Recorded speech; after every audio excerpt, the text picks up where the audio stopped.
యేసుని ప్రేమ ఛానల్కి స్వాగతం. దయచేసి ఈ ఛానల్ని లైక్ చేయండి, షేర్ చేయండి, సబ్స్క్రైబ్ చేయండి.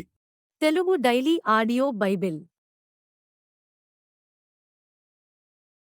సంఖ్యాకాండము 16వ అధ్యాయము. లేవికి ముని మనుమడును కహాతుకు మనుమడును ఇస్హారు కుమారుడునగు కోరహు రూబేనీయులలో ఏలీయాబు కుమారులైన దాతాను అబీరాములును పేలెతు కుమారుడైన ఓనును యోచించుకొని ఇశ్రాయేలీలలో పేరు పొందిన సభికులను సమాజ ప్రధానులునైన 250 మందితో మోషేకు ఎదురుగా లేచి, మోషే అహరోనులకు విరోధముగా పోగుపడి, మీతో మాకిక పనిలేదు, ఈ సర్వసమాజములోని ప్రతివాడునూ పరిశుద్ధుడే, యెహోవా వారి మధ్యనున్నాడు, యెహోవా సంఘం మీద మిమ్మును మీరేలా హెచ్చించుకొనుచున్నారనగా మోషే ఆ మాట విని సాగిలపడెను. అటు తరువాత అతడు కోరహుతోనూ వాని సమాజముతోనూ ఇట్లనెను, తనవాడు ఎవడో పరిశుద్ధుడు ఎవడో రేపు యెహోవా తెలియచేసి వానిని తన సన్నిధికి రానిచ్చును. ఆయన తాను ఏర్పరచుకొనిన వానిని తన యొద్దకు చేర్చుకొనును. ఇలాగు చేయుడి, కోరహును అతని సమస్త సమూహమునైన మీరును ధూపార్తులను తీసుకొని వాటిలో అగ్నియించి రేపు యెహోవా సన్నిధిని వాటి మీద ధూపద్రవ్యము వేయుడి. అప్పుడు యెహోవా ఏ మనుష్యుని ఏర్పరచుకొనునో వాడే పరిశుద్ధుడు. లేవి కుమారులారా, మీతో నాకిక పనిలేదు. మరియు మోషే కోరహుతో ఇట్లనెను, లేవి కుమారులారా వినుడి, తన మందిర సేవ చేయుటకు యెహోవా మిమ్మును తన యొద్దకు చేర్చుకొనుటయు, మీరు సమాజము ఎదుట నిలచి వారు చేయవలసిన సేవ చేయునట్లు ఇశ్రాయేలీల దేవుడు ఇశ్రాయేలీల సమాజములో నుండి మిమ్మును వేరుపరచుటయు మీకు అల్పముగా కనబడునా? ఆయన నిన్నును నీతో లేవీయులైన నీ గోత్రపు వారిని అందరినీ చేర్చుకొనెను గదా. అయితే మీరు యాజకత్వము కూడా కోరుచున్నారు. ఇందు నిమిత్తము నీవును నీ సమస్త సమాజమును యెహోవాకు విరోధముగా పోగై ఉన్నారు. అహరోను ఎవడు? అతనికి విరోధముగా మీరు సనగనేలా అనెను. అప్పుడు మోషే ఏలీయాబు కుమారులైన దాతాను అబీరాములను పిలువనంపించెను. అయితే వారు, మేము రాము, ఈ అరణ్యములో మమ్మను చంపవలెనని పాలుతేనెలు ప్రవహించు దేశములో నుండి మమ్మను తీసుకుని వచ్చుట చాలనట్టు మా మీద ప్రభుత్వము చేయుటకు నీకు అధికారము కావలెనా? అంతేకాదు, నీవు పాలుతేనెలు ప్రవహించు దేశములోనికి మమ్మను తీసుకుని రాలేదు, పొలములు ద్రాక్ష తోటలు గల స్వాస్థ్యము మాకియ్యలేదు. ఈ మనుషుల కన్నులను ఊడదీయుదువా? మేము రాము అనిరి. అందుకు మోషే మిక్కిలి కోపించి, నీవు వారి నైవేద్యమును లక్ష్యపెట్టకుము, ఒక్క గాడిదనైనను వారి యొద్ద నేను తీసుకొనలేదు, వారిలో ఎవనికిని నేను హాని చేయలేదని యెహోవా యొద్ద మనవి చేసెను. మరియు మోషే కోరహుతో, నీవును నీ సర్వసమూహమును, అనగా నీవును వారును అహరోనును రేపు యెహోవా సన్నిధిని నిలవవలెను. మీలో ప్రతివాడును తన తన ధూపార్తిని తీసుకొని వాటి మీద ధూపద్రవ్యము వేసి ఒక్కొక్కడు తన ధూపార్తిని పట్టుకొని 250 ధూపార్తులను యెహోవా సన్నిధికి తేవలెను. నీవును అహరోనును ఒక్కొక్కడు తన ధూపార్తిని తేవలెనని చెప్పెను. కాబట్టి వారిలో ప్రతివాడును తన ధూపార్తిని తీసుకుని వాటిలో అగ్నియించి వాటి మీద ధూపద్రవ్యము వేసినప్పుడు వారును మోషే అహరోనులను ప్రత్యక్షపు గుడారము యొక్క ద్వారమునొద్ద నిలిచిరి. కోరహు ప్రత్యక్షపు గుడారము యొక్క ద్వారమునొద్దకు సర్వసమాజమును వారికి విరోధముగా పోగు చేయగా యెహోవా మహిమ సర్వ సమాజమునకు కనబడెను. అప్పుడు యెహోవా, మీరు ఈ సమాజములో నుండి అవతలికి వెళ్ళుడి, క్షణములో నేను వారిని కాల్చివేయుదునని మోషే అహరోనులతో చెప్పగా, వారు సాగిలపడి, సమస్త శరీరాత్మలకు దేవుడువైన దేవా, ఈ ఒక్కడు పాపము చేసినందున ఈ సమస్త సమాజము మీద నీవు కోపపడదువా అని వేడుకొనిరి.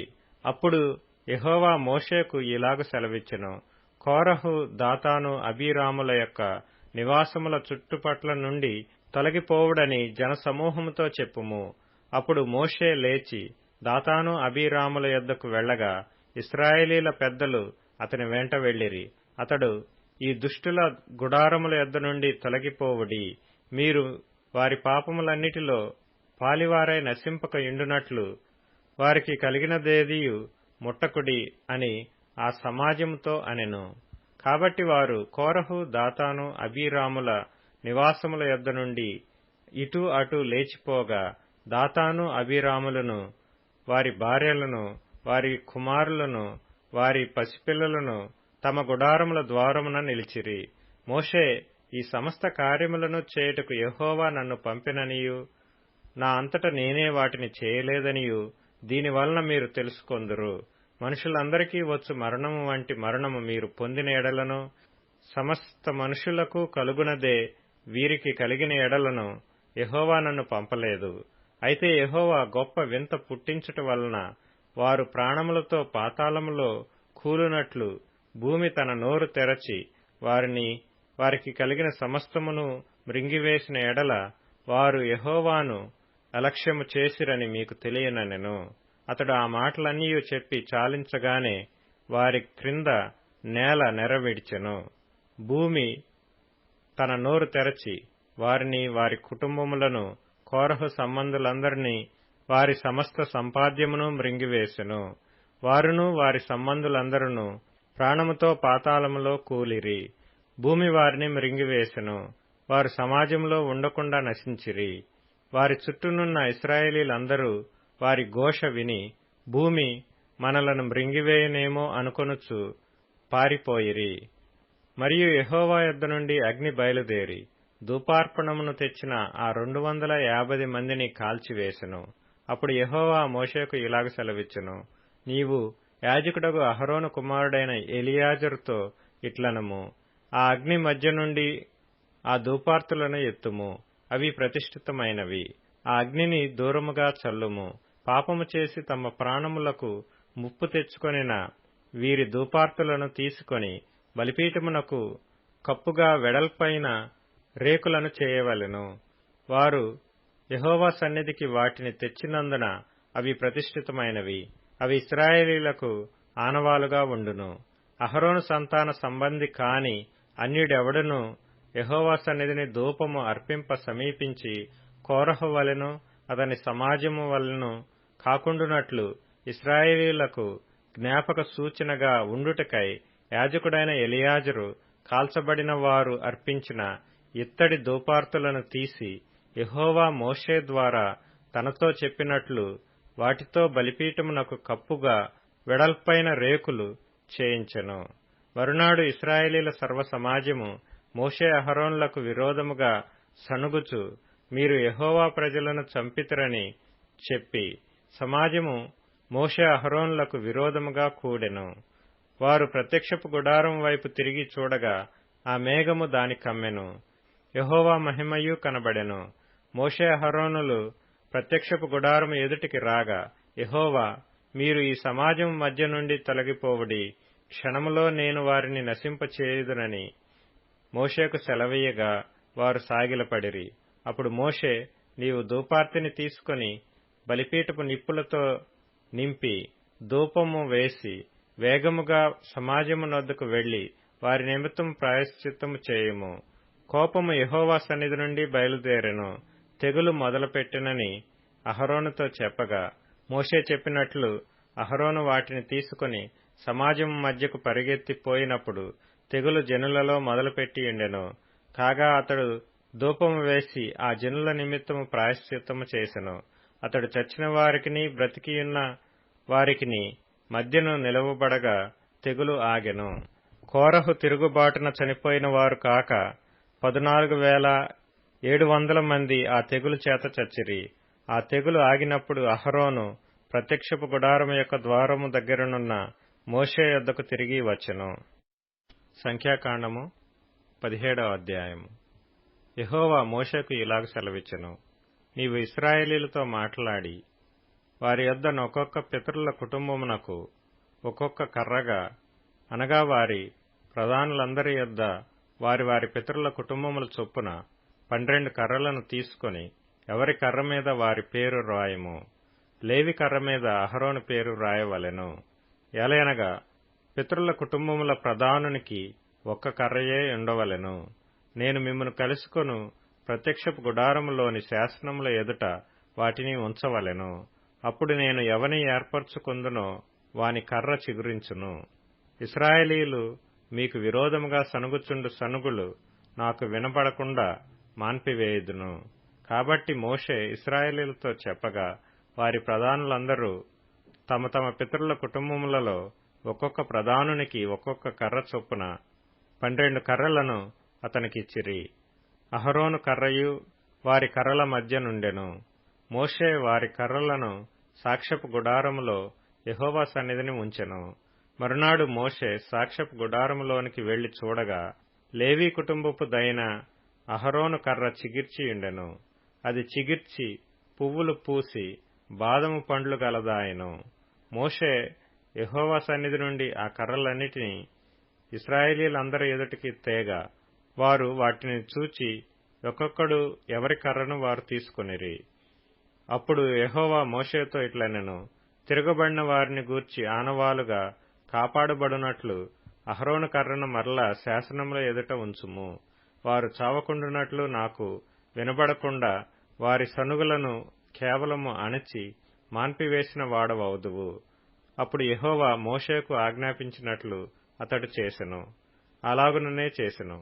అయితే ఇశ్రాయేలీయులు మోషేతో ఇట్లనిరి, ఇదిగో మా ప్రాణములు పోయినవి, నశించిపోతిమి, మేమందరము నశించిపోతిమి. యెహోవా మందిరమునకు సమీపించు ప్రతివాడును చచ్చును, మేము అందరము చావవలసి ఉన్నదా అని పలికిరి. మార్కు సువార్త 6వ అధ్యాయము. వారు వెళ్ళుచుండగా జనులు చూచి అనేకులాయనను గుర్తెరిగి సకల పట్టణముల నుండి అక్కడికి కాలినడకను పరుగెత్తి వారికంటే ముందుగా వచ్చిరి. గనుక యేసు వచ్చి ఆ గొప్ప జనసమూహమును చూచి వారు కాపరి లేని గొర్రెల వలె ఉన్నందున వారి మీద కనికరపడి వారికి అనేక సంగతులను బోధింపసాగెను. చాలా ప్రొద్దుపోయిన తరువాత ఆయన శిష్యులు ఆయన యొద్దకు వచ్చి, ఇది అరణ్య ప్రదేశము, ఇప్పుడు చాలా ప్రొద్దుపోయినది. చుట్టుపట్ల ప్రదేశములకును గ్రామములకును వారు వెళ్ళి భోజనమునకేమైనను కొనుక్కొనుటకు వారిని పంపివేయుమని చెప్పిరి. అందుకైన మీరు వారికి భోజనము పెట్టుడనగా, వారు మేము వెళ్ళి 200 దేనారముల రొట్టెలు కొని వారికి పెట్టుదుమా అని ఆయనను అడిగిరి. అందుకైన మీ యొద్ద ఎన్ని రొట్టెలున్నవి పోయి చూడుడని వారితో చెప్పెను. వారు చూచి తెలుసుకొని 5 రొట్టెలను 2 చేపలు నున్నవనిరి. అప్పుడాయన పచ్చిక మీద అందరూ పంక్తులు పంక్తులుగా కూర్చుండవలెనని వారికి ఆజ్ఞాపింపగా, వారు 100 మంది చొప్పునను 50 మంది చొప్పునను పంక్తులు తీరి కూర్చుండిరి. అంతటా ఆయన ఆ 5 రొట్టెలను 2 చేపలను పట్టుకొని ఆకాశం వైపు కన్నులెత్తి ఆశీర్వదించి ఆ రొట్టెలు విరిచి వారికి వడ్డించుటకు తన శిష్యులకిచ్చి ఆ 2 చేపలను అందరికిని పంచిపెట్టెను. వారందరూ తిని తృప్తి పొందిన తరువాత మిగిలిన చేపలను రొట్టె ముక్కలను 12 గంపెళ్ళు ఎత్తిరి. ఆ రొట్టెలు తినిన వారు 5,000 మంది పురుషులు. ఆయన జనసమూహమును పంపివేయినంతలో దోణి ఎక్కి అద్దరినున్న బేత్సైదాకు ముందుగా వెళ్ళుడని ఆయన తన శిష్యులను వెంటనే బలవంతము చేసెను. ఆయన వారిని వీడుకొలిపి ప్రార్థన చేయుటకు కొండకు వెళ్ళెను. సాయంకాలమైనప్పుడు ఆ దోణి సముద్రము మధ్య ఉండెను. ఆయన ఒంటరిగా మెట్టనుండెను. అప్పుడు వారికి గాలి ఎదురైనందున దోణి నడిపించుటలో వారు మిక్కిలి కష్టపడుచుండగా ఆయన చూచి రాత్రి ఇంచుమించు 4వ జామున సముద్రము మీద నడుచుచు వారి యొద్దకు వచ్చి వారిని దాటిపోవలెనని ఉండెను.